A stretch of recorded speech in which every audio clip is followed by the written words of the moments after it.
안녕하세요. DJ 서영입니다. 오늘의 사연 시작해 보겠습니다. 안녕하세요. 서울에 살고 있는 30대 중반 여자입니다. 저는 제 인생이 크게 변하는 순간을 맞이했어요. 엄마가 암으로 돌아가셨거든요. 참 막막하더라고요. 억울하고 서럽고 끝없는 어둠이 계속되는 것 같았죠. 그래도 전 엄마 생각하며 나아갈 수밖에 없었어요. 이런 제 삶에 브레이크를 건 인물이 있었죠. 바로 시어머니인데요.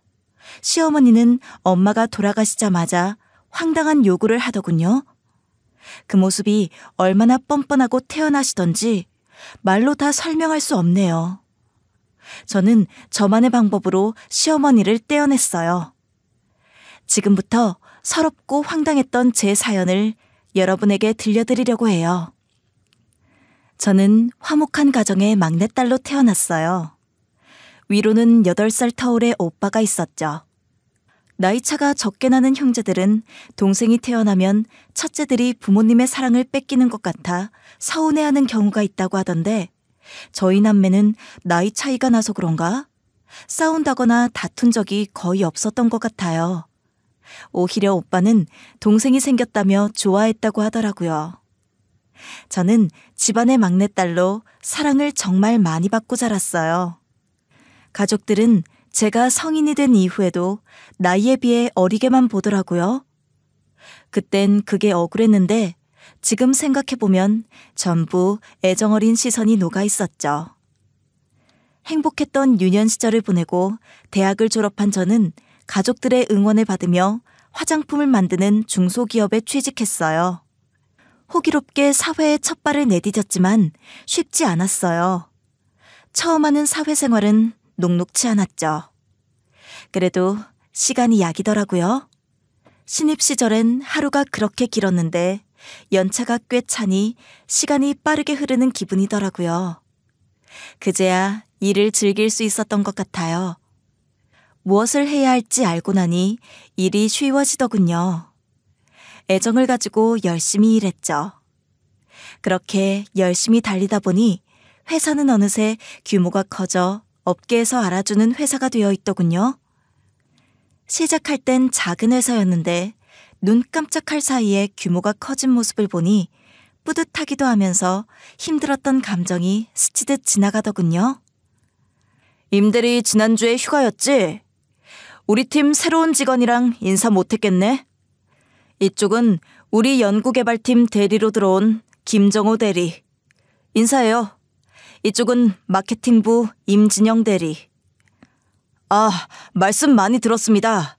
마케팅부 에이스시라고 소문이 자자하시던데요. 잘 부탁드립니다. 임진영 대리님. 안녕하세요, 김 대리님. 근데 제가 에이스요? 그런 소리는 어디서 들으셨어요? 과찬이세요. 진짜 에이스가 되기 위해 더 열심히 해야겠는데요. 저도 잘 부탁드립니다. 회사가 커지며 직원을 많이 채용하게 됐어요. 이 시기에 남편이 제가 다니던 회사로 이직하게 되면서 남편을 만나게 되었죠. 남편은 집안의 장남이었는데 책임감도 강하고 성실한 사람이었죠. 그리고 무엇보다 남편은 제가 본 사람 중에 가장 예의 바른 사람이었어요. 그 모습에 호감이 생겼던 것 같아요. 다른 직원 사이에서도 남편은 좋은 평가를 얻었죠. 저는 남편에게 먼저 당당히 고백했어요. 남편은 고민하지도 않고 제 고백을 받더군요. 사실 남편도 저에게 호감이 있었다고 하더라고요. 그렇게 저희는 사내 커플이 되었죠. 그렇게 남편을 만나고 있던 중에 이런 생각이 문득 들더군요. 결혼한다면 이 사람과 했으면 좋겠다고 말이죠. 당시 저희 부모님은 걱정이 많으셨어요. 제가 아직도 어린아이처럼 보이는 건지 남편을 만나는데 걱정을 하시더라고요. 제가 장난식으로 남편에게 이런 말을 하자 남편이 부모님을 찾아뵙자고 하더군요. 사실 좀 놀랐어요. 남편이 선뜻 부모님을 뵙자고 할지 몰랐거든요. 아니나 다를까 부모님은 남편을 보자마자 너무 좋아하시더라고요. 한 번 만났는데 부모님은 남편의 다정함과 예의 바름, 그리고 겸손한 모습에 마음이 놓이신 것 같더라고요. 이번 주에 정우 시간 되니? 네 오빠 집에 온다는데 다 같이 저녁 먹으면 좋을 것 같아서. 너무 부담스럽다고 하면 어쩔 수 없고. 엄마, 요즘 나보다 정호 씨 이야기를 더 많이 하는 것 같다. 엄마 눈에 그렇게 괜찮은 사람이야? 당연하지. 네 아빠가 보는 눈이 좀 있잖아. 네가 정호 씨 딱 데려오자마자 사람 참 괜찮다고 하시더라. 네 새언니도 처음 보자마자 사람 좋다고 하셨거든. 새언니 처음 보셨을 때도 그러셨다고? 그럼 신뢰가 생기는데? 나는 우리 딸이 그 사람이랑 결혼까지 했으면 좋겠어. 엄마는 무슨 한 번 인사드렸다고 결혼까지 이야기해. 오빠가 늦게 결혼을 했거든요. 오빠는 30 후반에도 결혼에 별 관심 없는 듯 하더니 어느 날 좋은 사람을 만났다고 결혼을 하고 싶다고 하더라고요. 저희 부모님은 두 손을 들고 환영하셨죠. 저도 대찬성이었고요. 새언니가 정말 좋은 사람이었거든요. 그래서 절 볼 때마다 부모님이 은근 결혼을 했으면 좋겠다고 눈치를 주셨어요. 아무래도 제가 늦둥이라 주위 친구들에 비하면 부모님 연세가 있으셨거든요. 저도 30을 넘겼고 만나는 사람도 있으니 슬슬 결혼을 생각하고 있었어요. 남편을 만나다 보니 결혼을 해도 나쁘지 않을 것 같다는 생각이 들더라고요. 제 생각을 남편이 읽기라도 한 건지 남편은 조심스럽게 청혼을 해왔습니다. 저는 망설임 없이 남편의 청혼을 받았어요. 그렇게 저희 둘은 결혼을 약속했죠. 저는 상견례전 시댁에 인사드리기 위해 남편과 함께 시댁으로 향했어요. 시아버지와 시어머니를 처음 본 순간 두 분 다 인상이 좋아 마음이 놓이더군요. 특히 시아버지는 점잖고 말수가 적으나 절 잘 챙겨주셨어요. 시어머니도 반찬을 제 앞에 놓아주며 따뜻하게 웃어주셨죠. 밥을 다 먹고 가족이 둘러앉아 차를 마시는데 시어머니가 형제 관계를 물어보시더라고요. 제 위로 8살 차이 나는 오빠가 하나 있어요. 어머, 그래? 다행이다, 다행이야. 나는 사실 우리 며느리가 장녀만 아니면 괜찮다고 생각했거든요. 너무 다행이네. 어머니, 요즘 시대가 어느 시대인데 장녀 소리를 하세요. 무슨 소리야? 어느 집이나 장남이 집안을 지키는 거야. 우리 진영이도 그렇게 생각하지? 시어머니 말씀에 저는 그냥 고개를 끄덕였어요. 어느 어른들이나 장남, 장녀를 중요하게 생각하시니 그러려니 했죠. 그렇게 상견례전 시댁의 인사를 마치고 상견례 그리고 결혼까지 별탈 없이 진행됐어요. 저희는 직장에서 멀지 않은 곳에 신혼집을 얻었죠. 큰 집은 아니었지만 행복하더라고요. 같이 집으로 돌아와 저녁을 먹으며 직장에 대한 푸념을 늘어놓고 또 서로에게 힘을 얻었어요. 든든한 동반자가 생긴 기분이었죠. 이런 게 부부인가 싶었어요. 행복이 계속될 것 같았죠. 어느 날 청천벽력 같은 소식을 듣게 되었어요. 그날은 평소에 별 다를 바 없이 평범했죠.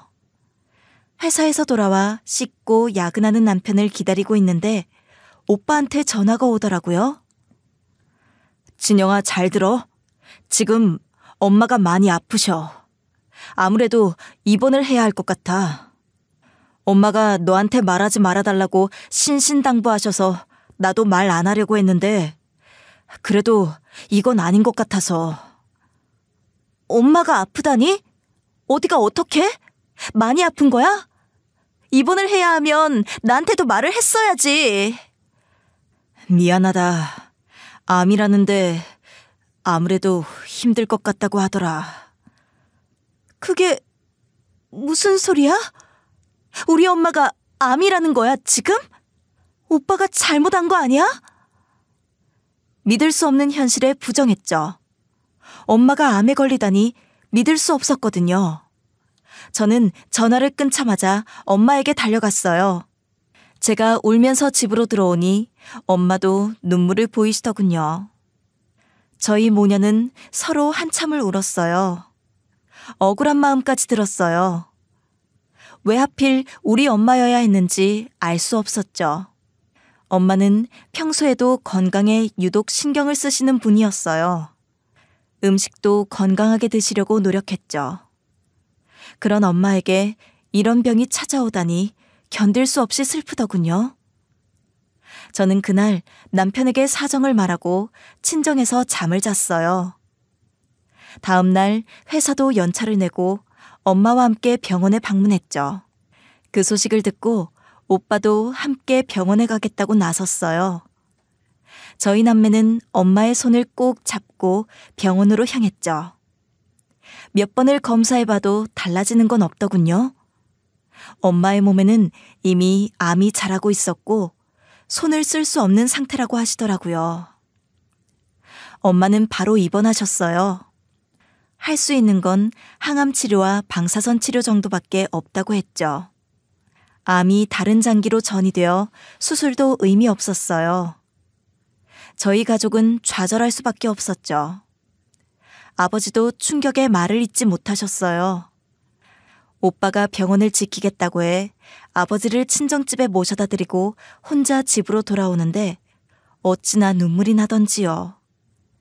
병실에 환자복을 입고 누워있던 엄마의 모습이 생각나 쉽게 발걸음이 떼어지지 않았죠.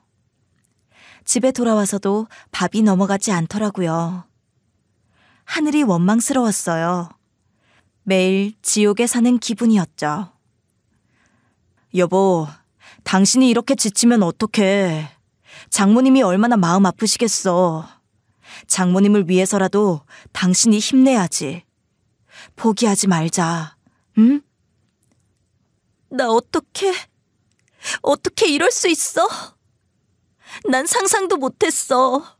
엄마가 내 옆에 없는 거. 난 너무 무서워.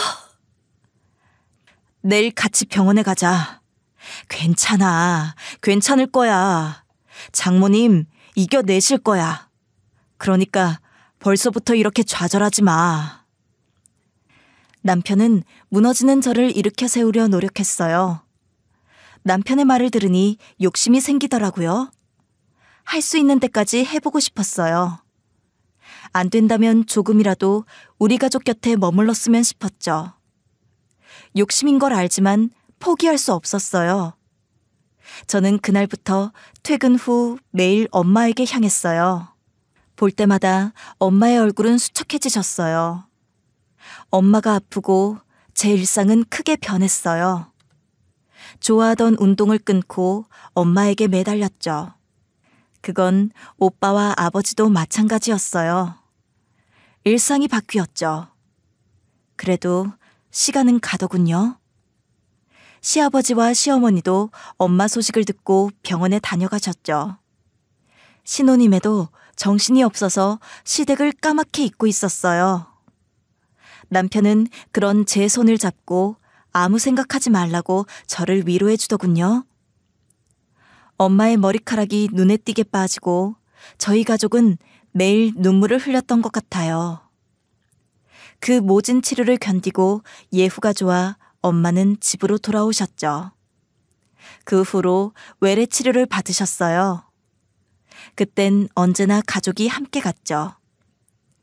그렇게 눈에 띄게 호전이 되나 싶더니 엄마는 다시 몸이 급격하게 안 좋아지셨어요. 입원과 퇴원을 반복할 수밖에 없었죠. 아버지에게 엄마가 다시 입원했다는 소식을 듣고 회사에 양해를 구하고 병원으로 온 날 엄마는 저의 손을 붙잡고 말씀하시더라고요. 엄만 우리 딸한테 짐 되기 싫어. 네가 맨날 이렇게 엄마 옆에서 울고 있으면 엄마 마음이 너무 아파.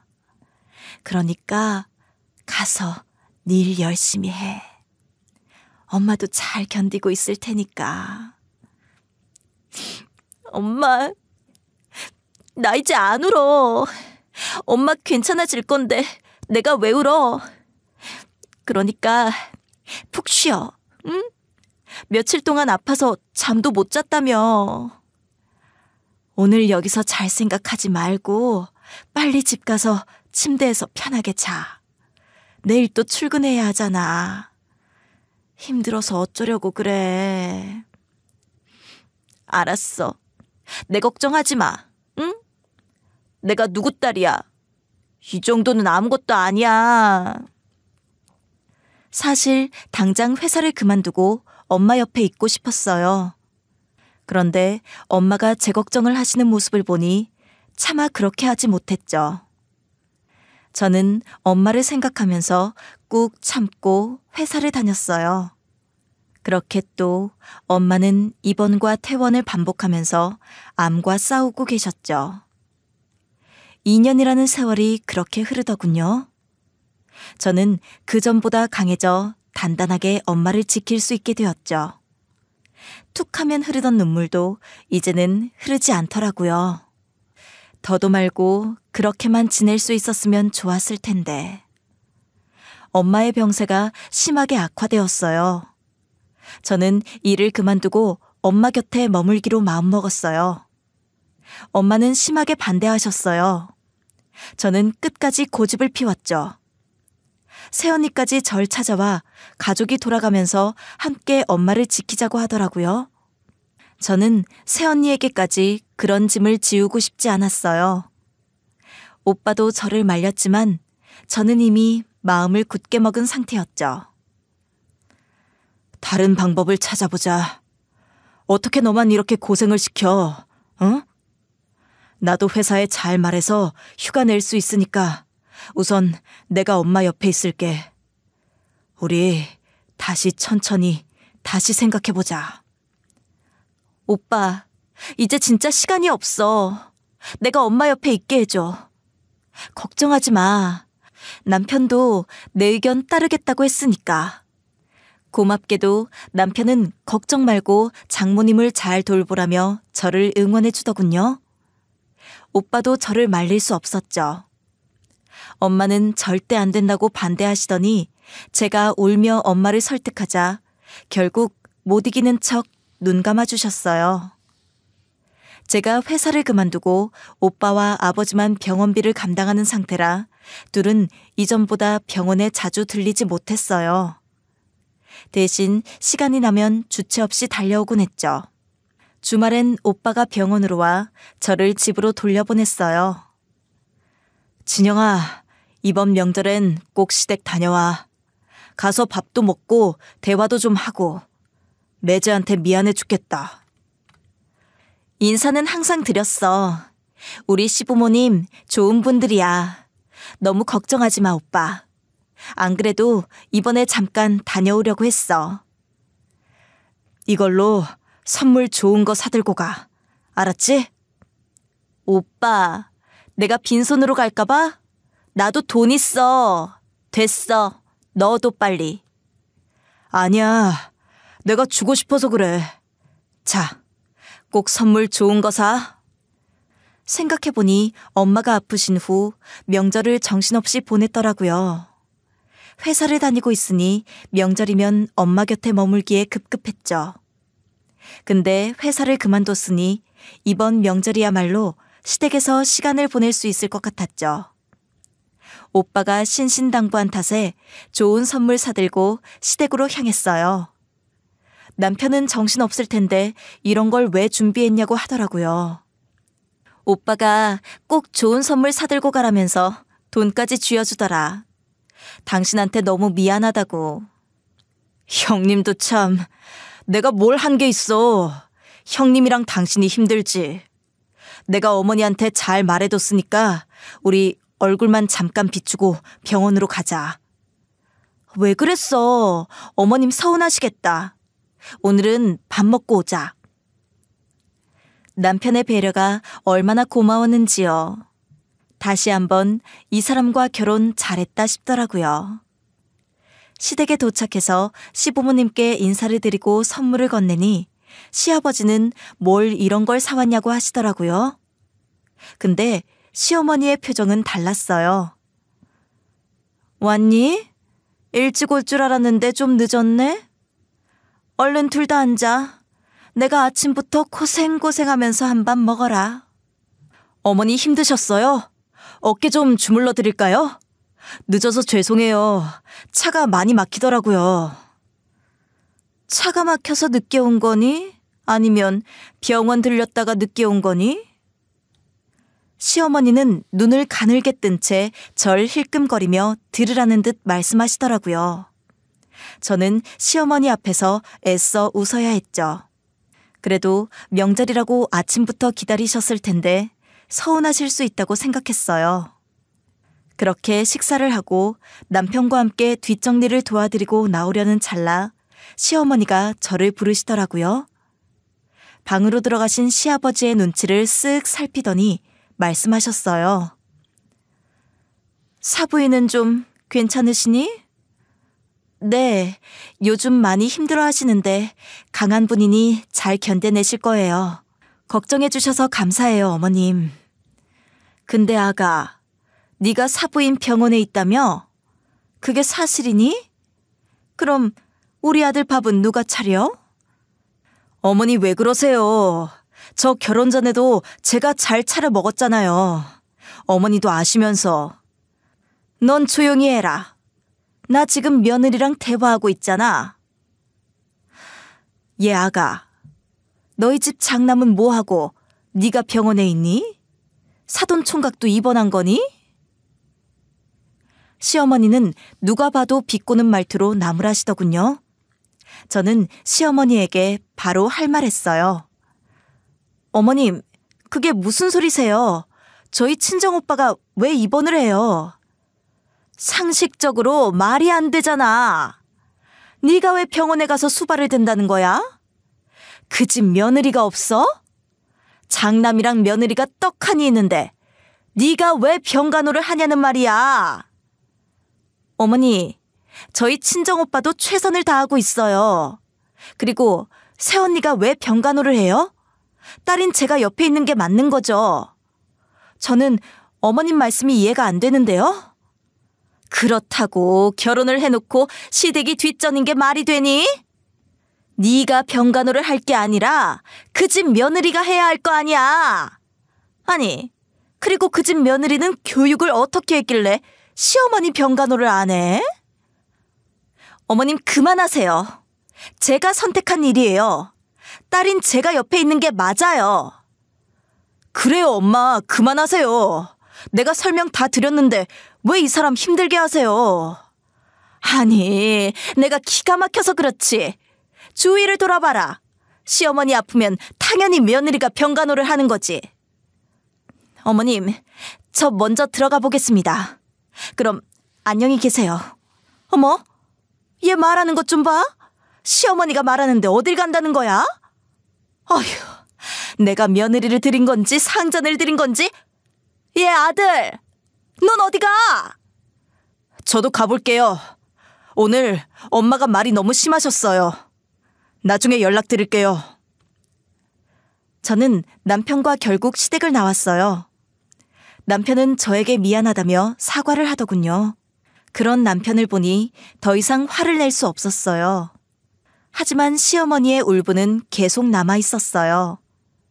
친정엄마가 아픈 거 뻔히 아시면서 아무렇지 않게 말씀하시는 시어머니께 화가 났죠.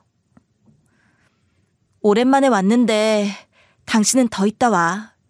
난 택시 타고 바로 병원 가면 되니까. 아니야, 힘든데 차 타고 가. 명절인데 나도 장모님 장인어른 얼굴 뵈야지. 같이 가자. 그렇게 저희 부부는 엄마를 보기 위해 병원으로 향했어요. 병원으로 가는 내내 마음이 무거웠죠. 그런 제 얼굴을 보고 제 등을 두드리시며 넌지시 물으시더라고요. 시댁에서 무슨 일 있었어? 표정이 안 좋아 보여서. 힘들면 바로 집으로 가지 왜 병원으로 왔어? 아무 일도 없었어요. 시부모님도 엄마 많이 걱정해 주시더라고요. 그리고 새언니도 친정 가야죠. 오빠는 준비 다 했대요? 안 그래도 보내려고 했어. 아니, 내가 있는데 너까지 여기 뭐하러 왔어? 명절은 좀 쉬지. 엄마랑 떨어져 있으니까 더 힘들더라고요. 아버지는 식사하셨어요? 안 하셨으면 얼른 맛있는 거 드시고 오세요. 힘든 시간이었지만 가족이 있었기에 견딜 수 있었던 것 같아요. 저희 가족은 똘똘 뭉쳐 엄마를 지켰죠. 엄마가 명절이 지나고 퇴원을 하겠다고 고집을 부리셔서 결국 퇴원 후 집에 머물렀어요. 병원을 오가며 치료를 반복하는 도중 엄마는 결국 눈을 감으셨습니다. 투병 3년째가 되던 해였죠. 누구보다 엄마와 마지막 시간을 많이 보냈던 탓인지 쉽게 납득할 수 없더군요. 당장이라도 엄마를 부르면 대답을 할 것 같았죠. 그래도 후회는 없었어요. 저는 지금도 일을 그만두고 엄마와 보낸 시간을 후회하지 않아요. 그 시간들 덕분에 엄마를 보낼 수 있었거든요. 저는 엄마가 떠난 후에도 씩씩하게 살겠다고 엄마와 약속했거든요. 견딜 수 없을 정도로 슬픔이 차오를 땐 엄마와 한 약속을 되뇌었어요. 그랬더니 거짓말처럼 오히려 밝게 장례식을 지킬 수 있었죠. 전 아버지와 오빠를 챙기며 장례식을 잘 마무리할 수 있었어요. 장례식의 마지막 날 시부모님이 찾아오셨죠. 시아버지는 저희 아버지 손을 꼭 잡고 진심으로 위로를 건네셨어요. 그런데 시어머니는 아버지에게 인사를 마친 후 저에게 슬쩍 눈짓을 하시더라고요. 그러더니 대뜸 저에게 쪽지를 내미셨어요. 얼마나 표정이 기묘하던지 마치 이날만을 기다렸다는 듯 기세등등 하시더라고요. 그동안 나는 며느리 없이 살았다. 주변에도 내가 며느리가 있는지 모르더라. 너도 이제 그만 시댁 잘 챙겨야 하지 않겠니? 그동안 우리가 배려해 준 게 얼만데. 이게 뭐예요, 어머님? 다 알면서 왜 물어봐? 명절 때 준비해야 할 음식이잖아. 이제 너도 며느리 도리를 다 해야지. 결혼해서 3년간 네가 한 게 없잖아. 명절 음식 잘 봐놔. 네가 다 준비해야 할 음식들이야. 앞으로 잘 준비해봐. 시어머니의 말에 당황할 수밖에 없었어요. 더군다나 아직 상을 치르고 있는데 이 쪽지를 준비해온 시어머니의 행동에 말문이 막히더군요. 시어머니는 본인 할 말만 남기고 떠나셨어요. 그런데 등 뒤에서 시아버지의 목소리가 들리더군요. 뒤를 돌아보니 시아버지와 아버지가 나란히 서서 절 보고 계셨어요. 아가, 네 시어머니가 무슨 말 했어? 너무 신경 쓰지 마라. 저 사람도 저러다 말 거다. 지금까지는 경황이 없어 그랬지만 진영이 넌 이제 시댁 잘 챙겨드려라. 그동안 네가 병원에 너무 자주 와서 사돈 어른한테 얼마나 죄송했는지 몰라. 무슨 그런 말씀을 하세요, 사돈 어른. 상황을 몰랐던 것도 아니고 저희도 다 이해합니다. 아닙니다. 배려해 주셔서 감사합니다. 어떻게 감사 인사를 드려야 할지. 아버지가 그렇게 말씀하시니 어쩔 수 없었어요. 너무 서러웠지만 시어머니가 원하는 대로 명절에 음식을 준비하려 했어요. 그런데 문제는 엄마의 장례식이 끝난 후 시작됐죠. 저는 마음을 다 추스르지 못한 상태였어요. 가슴 한 곳이 뻥 뚫린 것처럼 공허하고 허전했죠. 그런데 시어머니는 저에게 부쩍 연락을 자주 하시더라고요. 너 뭐하니? 음식할 건데 나랑 같이 장 좀 봐야겠다. 어머님, 장을 꼭 저랑 보셔야 하는 거예요? 남편 퇴근하면 남편이랑 같이 보셔도 될 것 같은데. 내가 며느리랑 가고 싶다는데 왜 이렇게 말이 많니? 네 남편 힘들게 일하는데 그렇게 고생시키고 싶어? 순간 화가 났지만 아버지가 당부한 말이 생각나 시어머니에게 알겠다고 하고 같이 장을 봤어요. 그 후 틈만 나면 시어머니는 저에게 전화하시더라고요. 예, 내일 나 오랜만에 친구들 좀 만나려고 하는데 입고 갈 옷이 없다. 같이 쇼핑 좀 가자. 지금 당장 시간 되지? 네가 우리 집으로 차 좀 끌고 오면 되겠다. 어머님, 저 지금 어머님이랑 쇼핑 가기 힘든 상태인 거 아시잖아요. 다음에 같이 가요. 내가 이제 며느리 덕 좀 보려고 하는데 넌 그렇게 꼭 초를 쳐야겠어? 알겠어. 나 혼자 가지 뭐. 저는 그 후 계속 시어머니의 연락을 피했어요. 시어머니는 끈질기게 전화를 해오시더라고요. 저는 남편에게 대신 연락을 받아보라고 한다거나 남편을 시댁에 보내는 식으로 시어머니의 연락을 피했죠. 다른 건 몰라도 엄마가 돌아가신 지 며칠 되지도 않았는데 아무렇지 않게 저한테 연락을 해오신다는 건 참을 수 없었죠. 또 어머니가 전화하셨어? 이번엔 뭐라고 하셔? 같이 장 보거나 쇼핑하자고 하시더라. 당신도 알지? 나 지금 힘든 거. 내가 어머님 전화 안 받는 거 이해 좀 해줘. 그럼 당신 마음 다 알지. 내가 어머님한테 잘 말씀드린다고 드렸는데 왜 자꾸 그러시냐. 당신 지금 힘든 거 잘 알아. 다음에 어머니한테 전화 오면 나 바꿔줘. 알았어. 고마워. 이해해줘서. 아니야. 내가 당신 옆에서 다 지켜봤잖아. 당신이 얼마나 힘들었을지. 그러니까 너무 마음 쓰지 마. 어머니가 계속 연락하시면 내가 나갈게. 그렇게 또 시간이 지나고 시어머니가 또 연락을 해오셨어요. 장을 볼 일이 있으니 오늘은 꼭 나오라고 통보를 하시더라고요. 저는 남편과 함께 나갔어요. 시어머니는 곁눈질하며 한숨을 쉬더군요.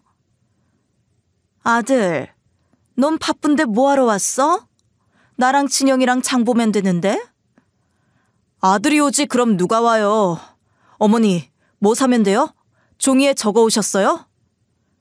그럼 내가 적어왔지.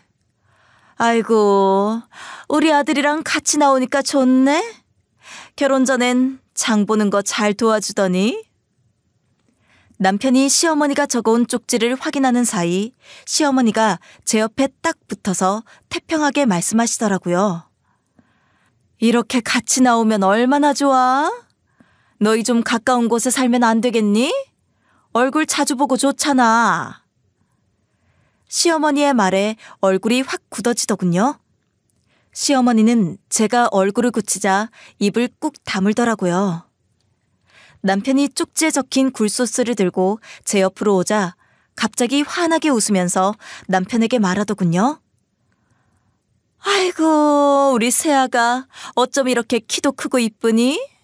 살이 많이 빠졌네. 뭐 먹고 싶은 건 없어? 네, 괜찮아요. 신경 써주셔서 감사해요. 시어머니는 천연덕스럽게 남편 앞에서 연기하더군요. 저와 둘이 있을 땐 눈빛부터 바뀌었죠. 아가, 너 요리는 좀 할 줄 아니? 아니다. 네가 요리할 시간이나 있었겠니? 앞으로 내가 잘 알려줄게. 걱정 마라. 시어머니는 은근 저를 저격하며 눈치를 주셨어요. 저는 장을 보는 내내 불편한 표정을 감출 수 없었죠. 그래도 시댁을 챙기겠다고 마음먹었으니 이 정도는 애써 웃어넘기려 했어요. 그런데 시어머니의 만행은 끝나지 않았죠. 그 사건이 일어나기 전까지요. 아버지, 저 왔어요. 뭐 하고 계셨어요? 엄마 사진 보고 계셨어요? 아, 왔어. 정리하면서 잠깐 살펴보고 있었지 뭐. 앉아라. 앨범을 다 가지고 계셨네요. 저랑 오빠는 하도 오래전에 봐서 기억이 안 나는데. 아버지, 저 여기서 엄마 사진 가져가도 되죠? 그럼. 여기 사진 많으니까 네가 가져가고 싶은 거 다 가져가라. 어느 날 아버지에게 전화가 왔어요. 잠시 집에 들를 수 있냐고 하시더라고요. 저는 한달음에 친정으로 향했죠. 친정에 도착하니 아버지가 옛날 앨범을 살펴보고 계시더군요. 저는 아버지 앞에 앉아 앨범을 봤어요. 저희 가족의 사진이 빼곡하더라고요. 걱정했던 것과 다르게 우리 가족은 천천히 슬픔에서 빠져나오는 듯했어요. 평소에 엄마가 긍정적이고 밝은 사람이라 우리도 마냥 슬픔에 잠겨 있으면 안 된다고 생각했거든요. 그래서 저도 아무렇지 않게 오빠와 아버지를 대한 것 같아요. 괜찮은 척했지만 가족들이 엄마를 그리워하고 있다는 걸 서로 말하지 않아도 눈빛만 보고 알았죠. 진영이 너 여기에 시댁 주소 좀 적어줘라. 잘 적어야 한다. 잘못 가면 안 돼. 시댁 주소요? 갑자기 시댁 주소는 어디에 쓰려고 하세요? 내가 선물을 좀 보내려고 한다. 좋아하셔야 할 텐데. 선물이요? 어떤 선물이요? 아버지, 너무 걱정 마세요. 제가 시댁에 잘하고 있어요. 저번에 어머니랑 장도 보고 시댁에 가서 음식도 하고 그랬어요. 아버지가 말씀하신 대로 저 시댁 잘 챙기고 있어요. 그러니까 아버지까지 선물하실 필요 없어요. 그래도 내가 꼭 드리고 싶은 게 있어서 그러니 주소 좀 적어줘. 좋아하셨으면 좋겠다. 저는 어쩔 수 없이 시댁 주소를 적어드렸어요. 한동안 말 수도 없고 식사도 거르는 것 같아 걱정했는데 이렇게라도 말을 하시니 다행이다 싶었죠. 그 와중에도 딸을 챙기는 모습을 보니 한없이 고마운 마음뿐이었어요. 그날은 아버지와 저녁을 먹고 집으로 돌아왔어요. 그 후 오빠와 시간을 맞춰 아버지에게 자주 연락을 드리고 또 시간 날 때마다 찾아뵀어요. 아버지의 건강이 걱정되더라고요.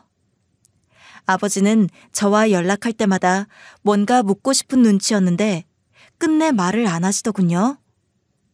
아마 시댁에 보낸 선물이 궁금하셨던 모양이에요. 저는 다시 취직을 하기 위해 준비 중이라 한참 바쁘게 하루하루를 보내고 있었거든요. 이쯤 되니 저도 선물의 소식이 궁금해지더라고요. 시댁에선 여전히 연락이 없었죠. 혹시 어머니한테 연락 못 받았어? 사실 아버지가 며칠 전에 시댁에 선물을 보냈다고 했는데 아직 안 도착한 건가 싶어서. 벌써 도착하고 남을 시간인데. 선물? 장인어른이 선물을 보내셨어? 이상하다. 어머니 아버지한테 선물을 받았다는 소리는 못 들었는데. 아버지가 분명 선물 보내신다고 했는데. 저와 남편은 의문을 가지고 시댁으로 향했어요. 어차피 주말이었으니 시부모님을 모시고 외식을 할 생각이었죠. 시부모님이 살고 계신 아파트 주차장에 도착해 차를 대고 집으로 올라가려는데 802호 아들이죠? 이런 걸 왜 버립니까? 아저씨. 네, 저 802호 아들 맞아요. 이게 뭐예요? 아니, 802호는 이걸 버려요? 귀한 것 같은데. 이렇게 분리수거장에 던져놔도 되나 싶어서 내가 따로 챙겨놨어요. 경비 아저씨가 남편을 부르시더라고요. 경비 아저씨는 미간을 팍 찌푸리시며 저희 쪽으로 상자를 건네더군요. 상자 안엔 나무를 잘 깎아 만든 조각품이 있었어요. 이게 뭔가 싶어 남편과 둘 다 한참 상자와 조각품을 바라보았죠. 근데 나무 조각품이 들어있는 상자에 익숙한 이름이 보였어요. 바로 저희 아버지 성함이 적혀 있더군요.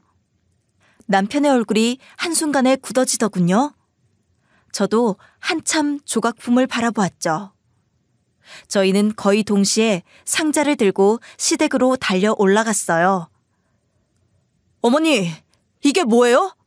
이거 설마 버리신 거예요? 아니죠. 실수로 착각하신 거죠? 우리 아들 왔어. 왜 들어오자마자 소리를 질러? 우선 앉아라.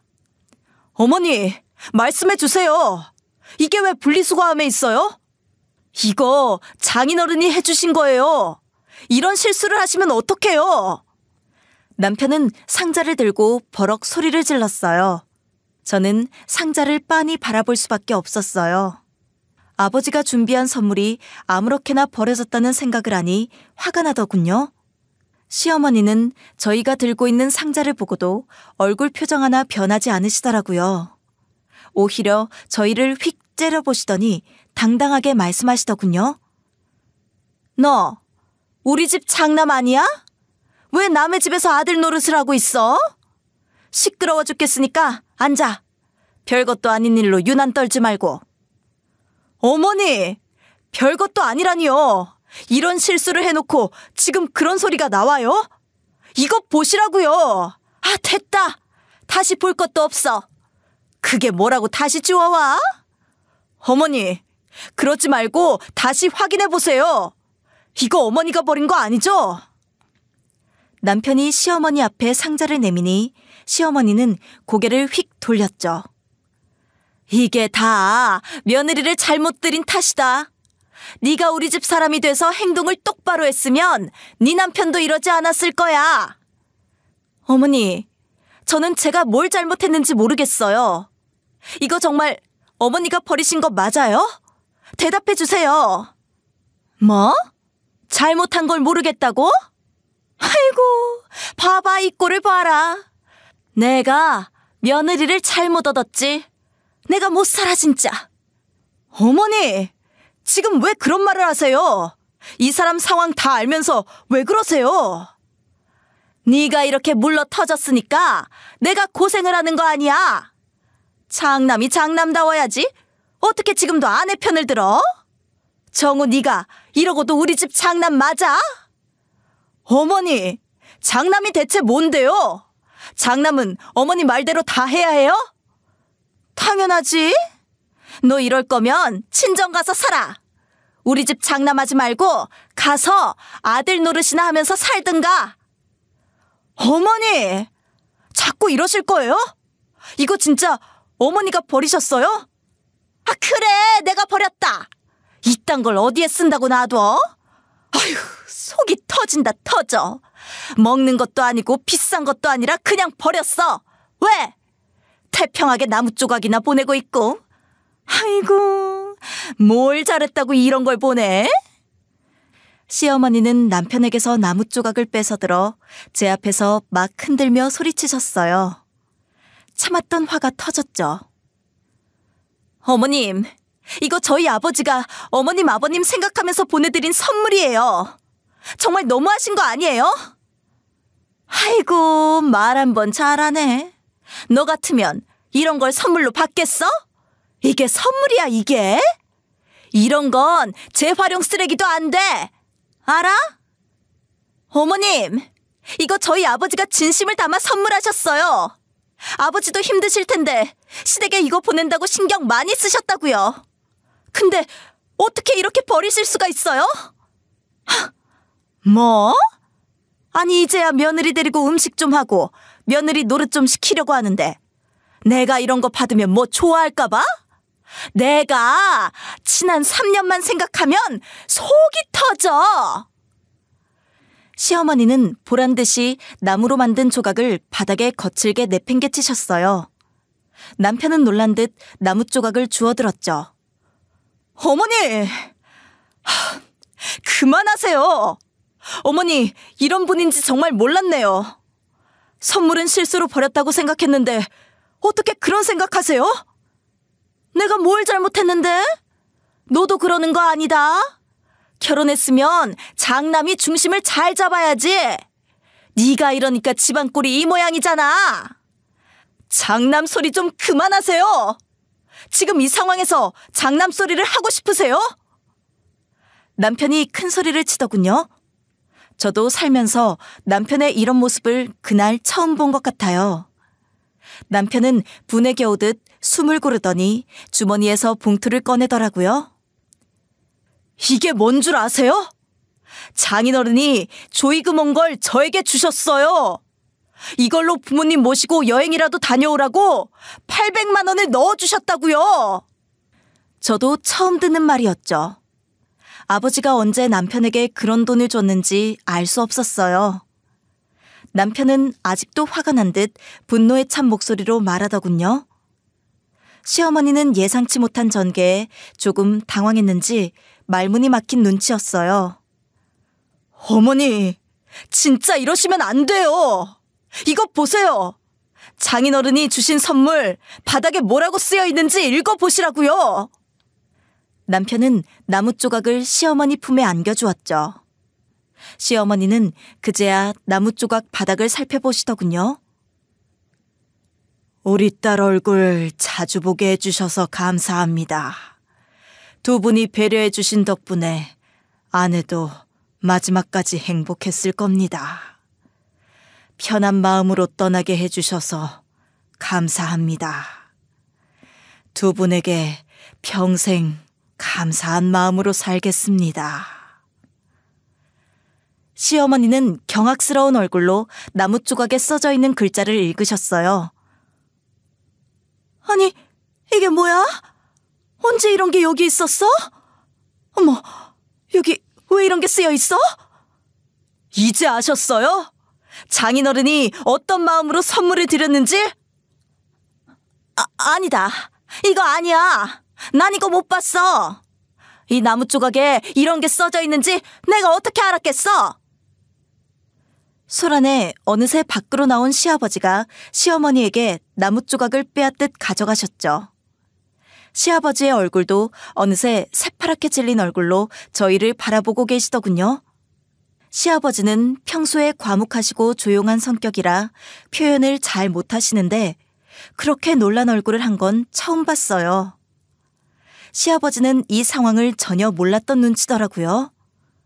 서둘러 나무 조각이 있는 상자를 살펴보시더니 화가 난 듯 눈썹을 치켜 올리셨어요. 당신! 이게 뭐하는 짓이야? 지금 이게 대체... 아이고, 내가 사돈 어른 얼굴을 이제 어떻게 보나. 내가 진짜 동네 창피의 원... 당신 며느리 앞에서 부끄럽지도 않아? 어? 시어머니는 후회하는 듯 한숨을 푹 내쉬더니 제 눈치를 살피셨어요. 저는 시어머니를 용서할 마음이 없었죠. 아버지가 저 문자를 새기며 얼마나 공을 들였을지 생각하니 가슴이 답답해지는 기분이었어요. 저는 더 이상 자리에 서 있기 힘들어 문 쪽으로 걸음을 옮겼어요. 그랬더니 시어머니가 저의 팔을 붙잡으시더라고요. 내가 미안하다, 아가. 내가 큰 실수를 저질렀어. 나는 정말 이런 줄 몰랐다. 이런 인사를 써놓으신 줄 몰랐어. 응? 미안해. 어머니, 방금 전만 해도 비싼 거 먹을 거 아니라서 버리셨다고 하셨잖아요. 아휴, 내가 미안하다. 내가 이놈의 입을... 아이고... 내가 미안해. 응? 아가, 내가 미안해. 저는 쉽게 어머님을 용서할 수 없을 것 같아요. 오늘은 이만 가보겠습니다. 예, 진영아, 아가, 내가 미안해. 내가 정말 미안해. 저는 그날 뒤도 안 돌아보고 시댁을 나왔어요. 남편도 저를 따라 시댁에서 나와버렸죠. 집으로 돌아오니 참았던 응어리가 터지더군요. 눈물이 쉴 새 없이 흘렀죠. 남편이 말없이 저를 다독여주더군요. 아버지가 생각나니 마음이 찡하고 뭉클했어요. 이 사실을 알면 아버지가 얼마나 속상하실까 싶었죠. 속이 참 쓰리더군요. 아버지에게 미안함과 동시에 시어머니가 정말 미웠죠.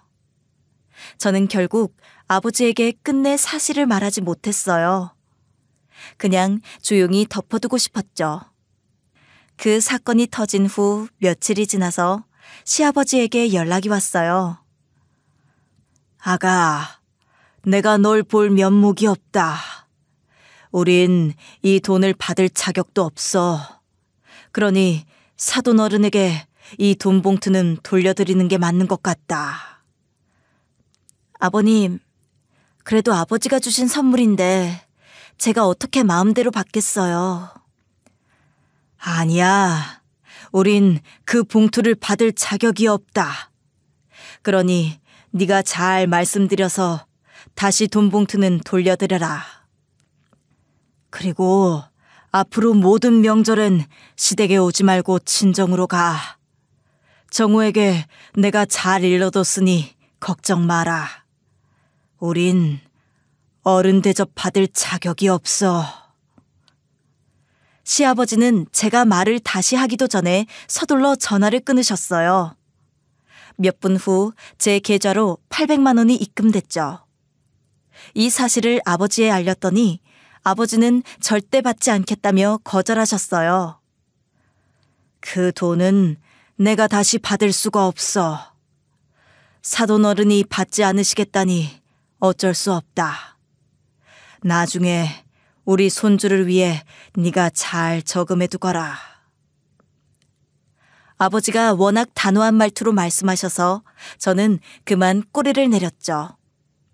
그 돈은 미래의 아이를 위해 쓰기로 했어요. 시아버지는 또 이 사실을 어떻게 아셨는지 저에게 똑같이 800만 원을 보내주셨어요.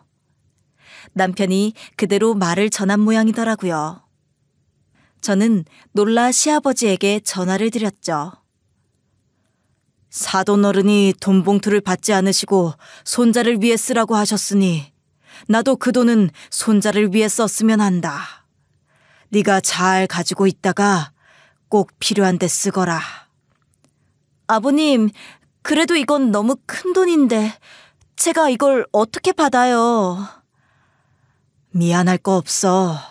받아둬라. 미안한 건 우리야. 시아버지는 그렇게 말씀하시고 전화를 끊으셨죠. 저는 시아버지가 주신 돈도 통장에 잘 저금해둘 수밖에 없었어요. 시간이 지나도 시어머니는 저에게 연락도 못하는 눈치더군요. 시간 날 때마다 저에게 연락하시던 분이 그 사건 이후로 잠잠해지셨죠. 저는 이전에 다녔던 회사보다 규모는 작지만 꼭 한번 다녀보고 싶었던 회사에 입사하게 됐어요. 오랜만에 일을 하려니 걱정이 앞섰지만 이전에 그랬던 것처럼 시간을 믿고 열심히 나아가 보려고요. 시간이 지나면 이 일도 다시 익숙해지겠죠. 그리고 시아버지가 말씀하신 대로 저는 명절에도 시댁에 가지 않고 친정에만 가고 있어요.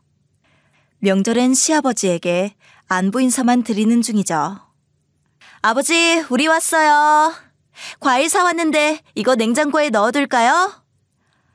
아이고, 우리 딸 왔어? 뭘 이렇게 사왔어? 아니, 김서방은 요즘 바쁘다더니 어떻게 왔어? 장인어른이랑 낚시 가려고 왔죠.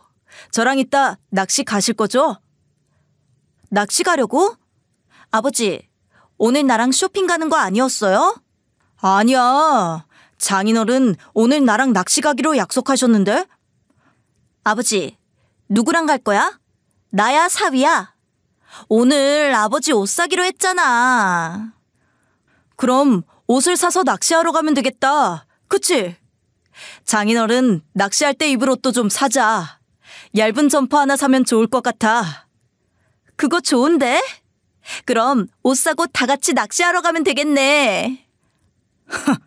내가 어딜 간다고 해? 너희끼리 데이트나 다녀라. 노인네 고생시키지 말고. 장인어른 저랑 낚시해 주시기로 약속하셨잖아요. 같이 가요, 네? 당신 지금 애교 부리는 거야? 애교는 나도 뒤지지 않아. 나 막내딸이야. 내가 한번 보여줘? 그래, 오랜만에 바람이나 쐬고 오지 뭐. 낚시 장비가 어디 있을 텐데 상태가 괜찮으려나? 아버지, 내가 애교 안 부렸는데 이렇게 넘어가기예요? 아버지는 조금씩 다시 일상을 되찾고 계세요. 요즘은 많이 밝아지셨죠. 저희 남매는 주말마다 순서를 정해 아버지를 찾아뵙고 있어요. 시간이 되면 둘이 같이 아버지를 모시고 놀러 나가기도 하고 외식을 하기도 해요. 긴 시간을 엄마 옆에 있어서 그런지 가끔 이런 작은 행복도 벅차게 느껴지곤 합니다. 그럴 땐 이 시간이 영원했으면 하는 마음이 들 때가 있어요. 하지만 엄마를 보내고 이 시간이 영원하지 않다는 걸 뼈저리게 느꼈기에 이 순간들을 즐기며 살아보려고 해요. 오빠, 왜 전화했어? 우리 지금 아버지 모시고 나왔어. 백화점 들렸다 낚시하러 가게. 오늘 아버지 댁에 가려고 했는데 너도 와 있었던 거야? 이번 주는 바쁘다고 하지 않았어? 미리 말 못해서 미안해, 오빠. 오빠는 다음 주에 와야겠다. 아버지 지금 낚시하러 간다고 신나셨어. 저는 이 순간에도 충실하게 행복을 느끼며 살아가려고 해요. 앞으로도 고난은 계속되겠지만 그래도 엄마가 그랬던 것처럼 밝고 긍정적인 마음으로 살아가려고요. 지금은 아버지에게 잘하고 싶어요. 아버지가 부디 건강하게 오래오래 사셨으면 좋겠어요. 엄마에게 못한 게 너무 많거든요. 이 사연을 듣고 계시는 여러분도 후회 없이 이 순간을 행복하게 보내셨으면 좋겠어요.